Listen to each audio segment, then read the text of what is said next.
part 2. I've just filmed part 1 and I've already remembered so many things that I forgot. But again, I can't... Let's try again.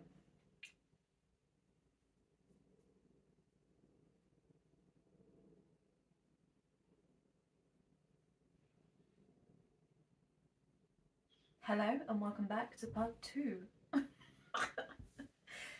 Already I've just filmed my part 1 and I'm like, oh my god, I forgot to say this, I didn't mention this, blah blah blah blah blah blah.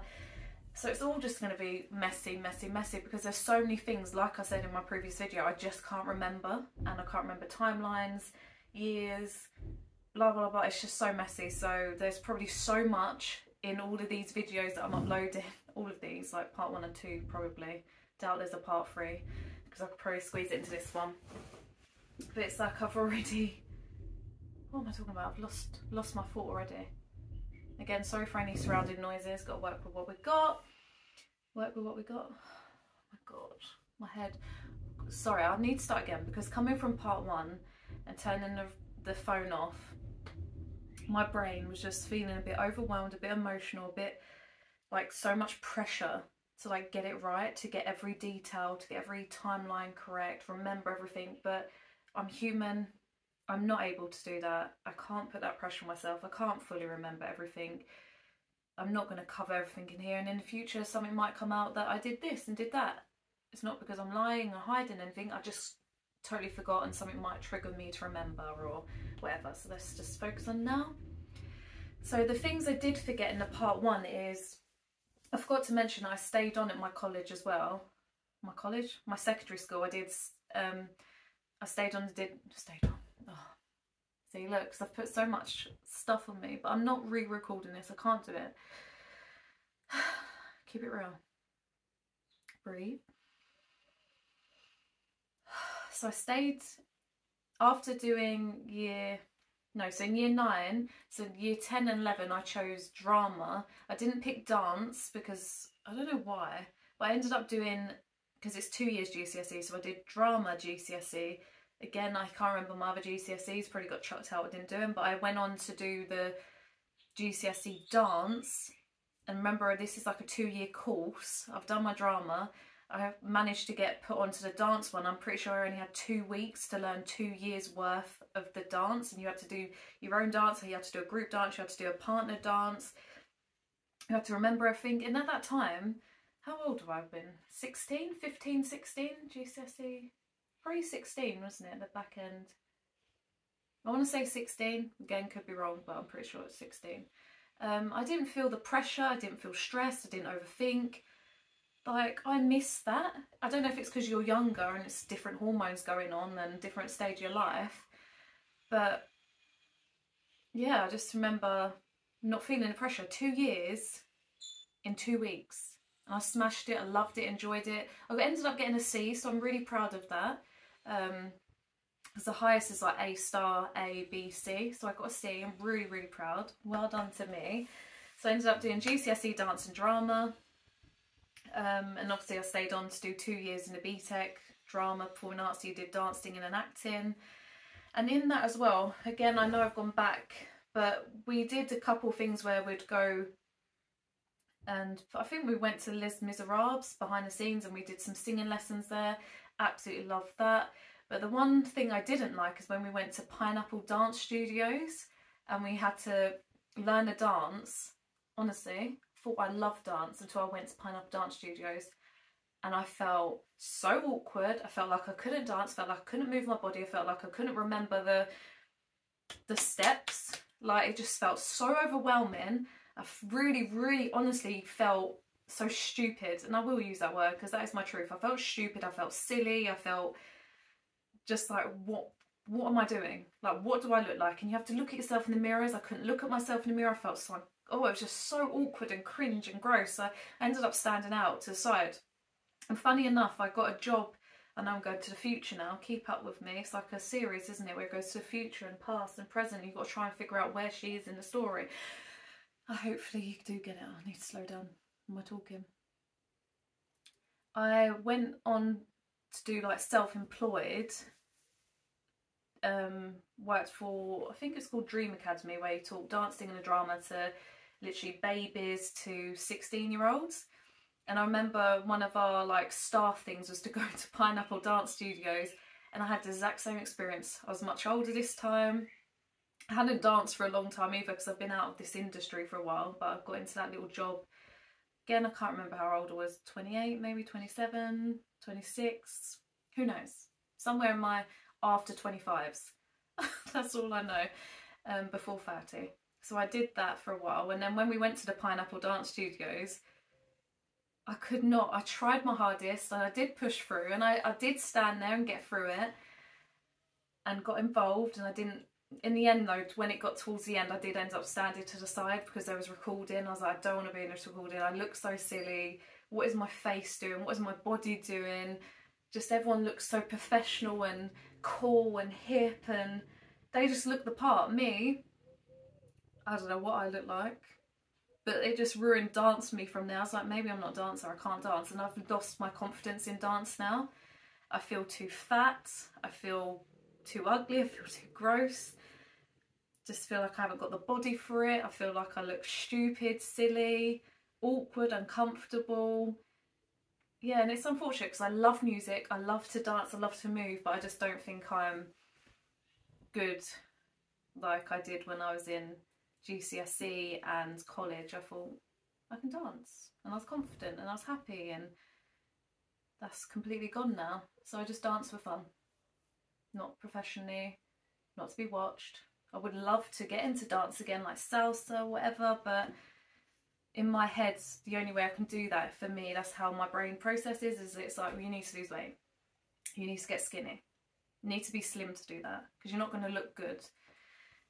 I know it's not right, I know it's not wrong, I know it's wrong, but that's something I need to work on, and maybe I'll document that process if I go for a journey of it, who knows. Well, anyway, I took notes so I don't forget things. Oh yeah, and going back to the National Youth Theatre, I forgot to mention when I went to Lambda, again it was 10-day, 2-week course, whatever it was.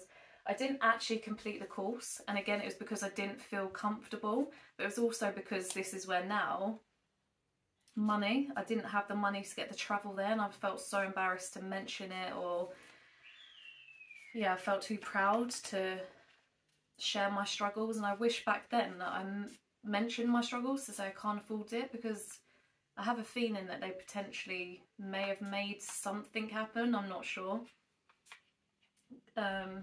But yeah, unfortunately I didn't complete it because money, my mum, I believe my mum was having another baby as well, so I always felt the pressure that I had to be there and play that role to help all the time, because I'm the oldest.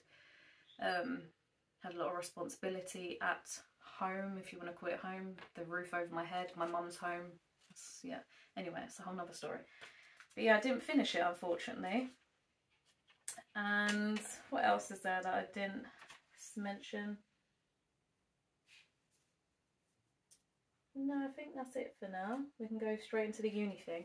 So I didn't go to uni, again, because I was in that serious relationship, and we was at a point where we was staying at my mum's, we're staying at his dad's for a few nights, and was just trying to, I got consumed. My whole world was that relationship. I couldn't see or think or do or want to do anything else. I did go and audition for this like theatre company that was going to travel around like our local areas, sort of local anyway. I auditioned for them, and I got the 2 leading roles for the, I can't remember, it was like choir, it was, no, not choir, what's that word? Oh, I don't know, it was quite like out there singing. It was to do with the army, set in the army times, and the audition went well. There was like blown away, there was very complimentary, and again I got the opportunity to do 2 main roles, and when I come away I felt so much pressure.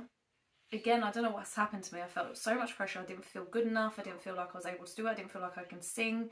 When I normally sing in front of people, it's like I don't sing properly, it's like I close up. So unfortunately, I didn't go ahead with that. And again, it's because I was so consumed in a relationship and I didn't have the funds to go there. But again, I feel like if I mentioned about funds, there's probably something they could have done. But I hid behind the excuse of I didn't have the money. I couldn't leave my boyfriend. God. We live and learn, don't we? We sure do. But again, I can't take that back. Just live and learn, like I just said. I'm repeating myself now. Sorry about that. So that's done. So yeah, I didn't go to uni, but then I also auditioned for Britain's Got Talent. So I went back to my old school where I did all my drama, and I met with my old drama teacher, Crystal, and he helped me do a performance, like come up with a performance for the Britain's Got Talent. I did Charlie Chaplin, but I was a female version. So he directed a little bit, and unfortunately I didn't get through, but it was the experience and I'm glad that I went. And again, probably if I got through, I probably wouldn't have done it again because of my relationship and like, what am I even thinking? But that was a good experience and I really enjoyed that. What else?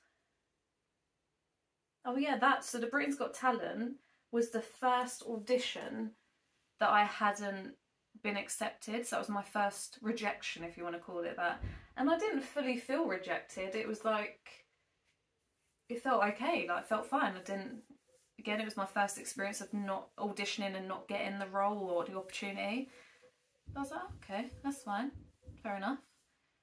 And at the time as well, I think I felt more calm because I didn't want to be on TV really, because once I left school, college, that year staying on, I literally erased everyone from my life, so I didn't really want to be seen. I wanted to like start afresh, redo my life, so that's probably why I weren't so like, oh, I didn't get it. Skipping forward a bit more, I didn't do anything for ages because now I have my own place with my ex-partner, and it was like my first home, my first place, his first home, first place, and was only like 19, I believe. Was there for like 4 years. So in that whole time I didn't do anything to do with performing, and I become very depressed. I just lost myself completely. I had no interest, I had no hobbies, I had no aspirations, nothing. I just didn't know what I wanted to do anymore. And that was really sad. It knocked my confidence hugely. I went for a huge depressive spell, and then that relationship ended really badly and I ended up becoming homeless. Again, there's bits in between, but I don't need to go through all the details to how I ended up becoming homeless. But I would stay at the next boyfriend's place, but his dad and brother didn't want me there, so I'd have to be snuck in. So I ended up asking my uncle if he could borrow me money for the National Youth Film Academy, because I went to an audition and I got a place to be a member of the National Youth Film Academy. So I went to their training somewhere in London. It was like a 10-day thing, had to stay in a hotel, so it was all paid for because obviously I borrowed the money from my uncle. He lent me the money, I borrowed it, I think that's the correct way. And at this time in the hotel I shared a room with another girl I've never met, and I had all of my belongings, because bearing in mind I'm homeless, so I had everything that I own with me in this hotel room.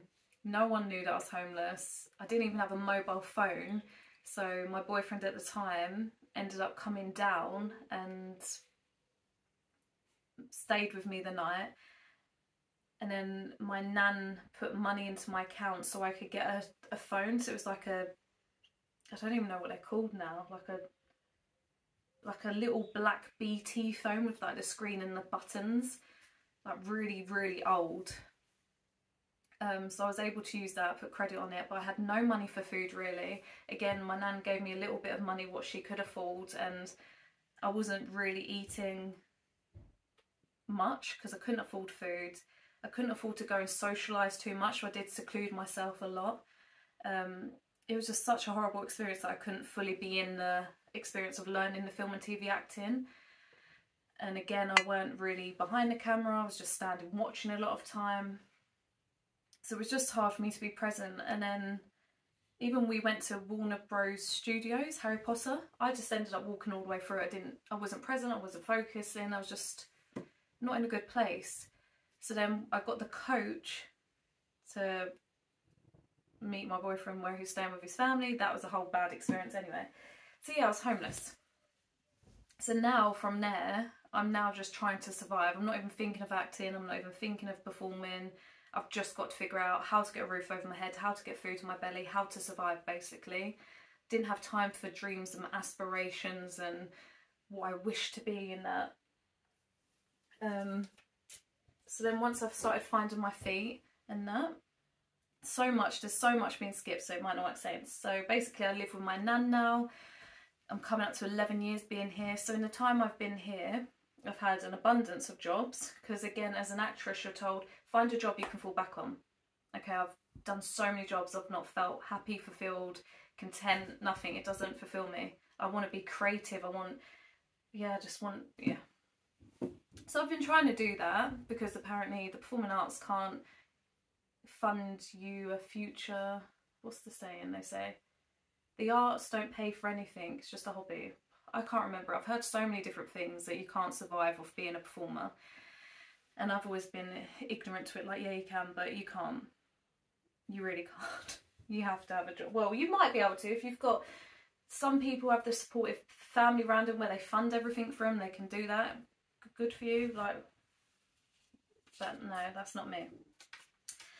So I've signed up, I'm working now, doing different jobs. I've signed up to different, I tried to sign up to an agency. Let's go back to, so again, I don't know where the timeline is here. I've signed up to an agency before and went there, paid, how much did I pay? £40 or something? I can't remember. It wasn't like a huge amount, but still enough. Paid, they took my pictures and stuff. Never ever heard from them after that. Never heard at all. Went to London, signed up, pictures, it seemed legit. Go back, it's completely gone. It's not even there. I was scammed. A very common thing in the acting world. You've got to be very careful. I then also get the opportunity to go and have my pictures done, a photo shoot. Turns out it's just a photo shoot for them to sell you your pictures that they've just taken. And they're really convincing, they're really pushing you, they're telling you that you can get into this advert, they can have these contacts for you. They're selling you a dream that's absolute ball poop, basically. So I was scammed of like 750 something pounds. Bearing in mind I didn't have much money then, back then, that was when I was in my first relationship. Lost so much money for pictures that I can't do anything with. There was no good for any standard of thing because it didn't fit the category, whatever it was. Absolute waste of time. So yeah, not a good experience with agency, and then you're told you've got to do this and that. I tried to sign up to an agency called Ugly or something. Ugly? I didn't get that. That was not an opportunity.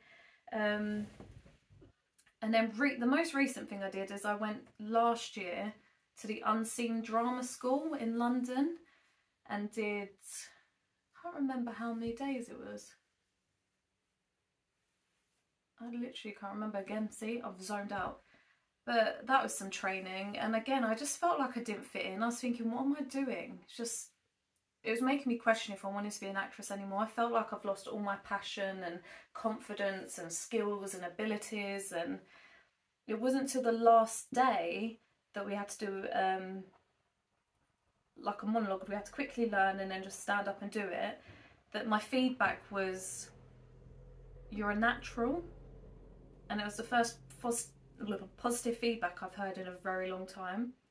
And it sort of like made me cry, because it was almost like it was something I needed to hear and haven't heard for a while. And it gave me that, like,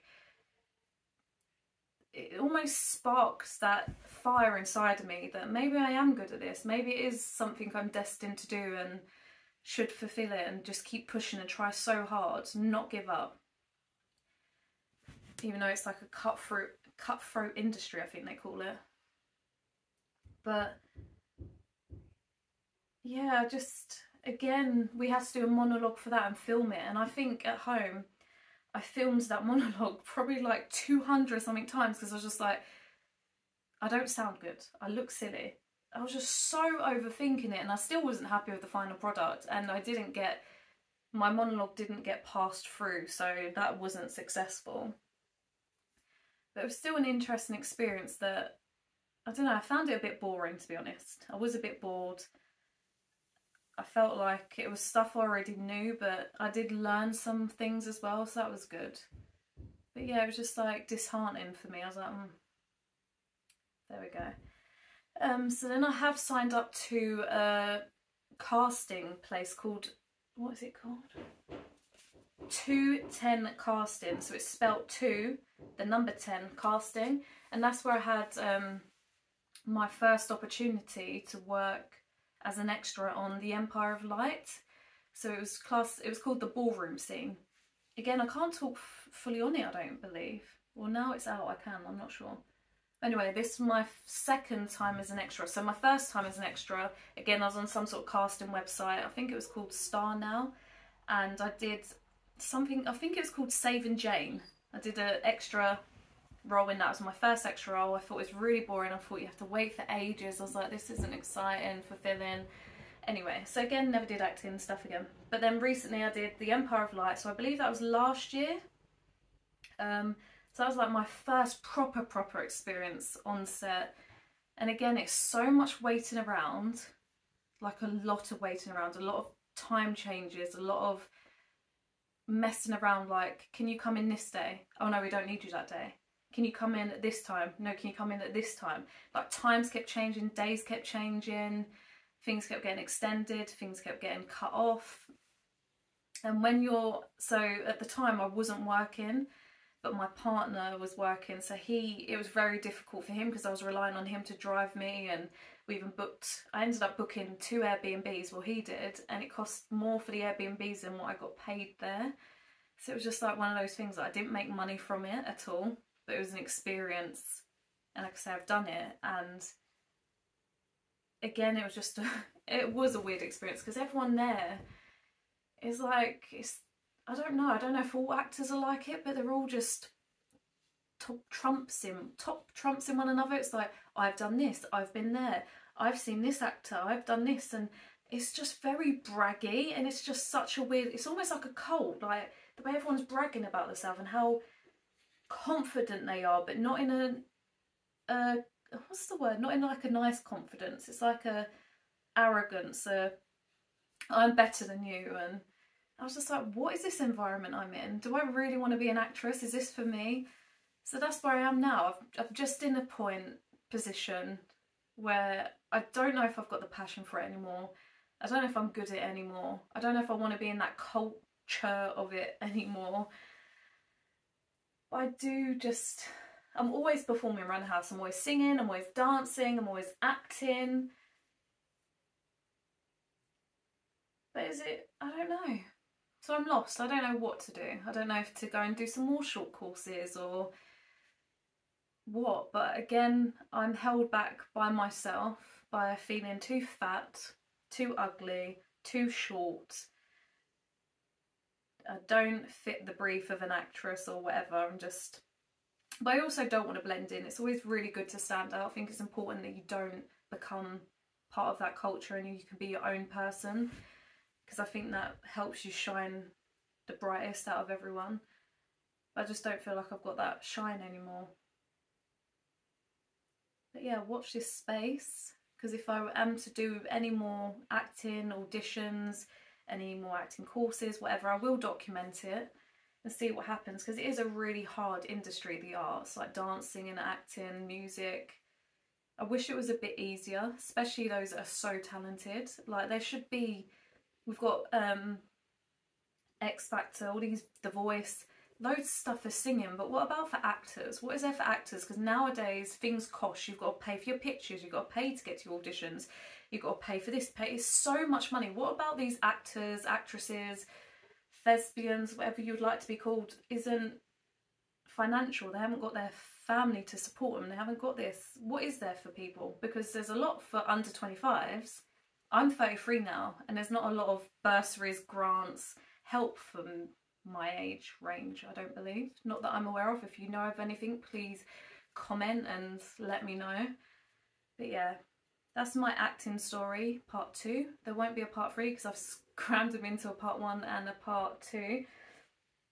Again, oh, I've put here, I auditioned for Fright Night at Thorpe Park. That was an experience that I also didn't get, and they wanted you so over the top, and I was really over the top. It wasn't enough apparently. But that was again a good experience. There may be, I repeat myself, that's all I've been doing. There may be things like auditions or experiences or acting stuff, dance, singing that I forgot to mention, but I'm not putting that pressure on myself, because as soon as I press pause on here, I want it to be paused. I don't want to overthink. I don't want to feel emotional. I don't want to feel like, what the hell was I saying? Why is it all messy? I just want to be kind to myself. So I'm grateful that I've done the part 2 in the same sitting as part 1. My nan's put the heating on, so I'm right above the radiator, so I'm sweating. But it's all good.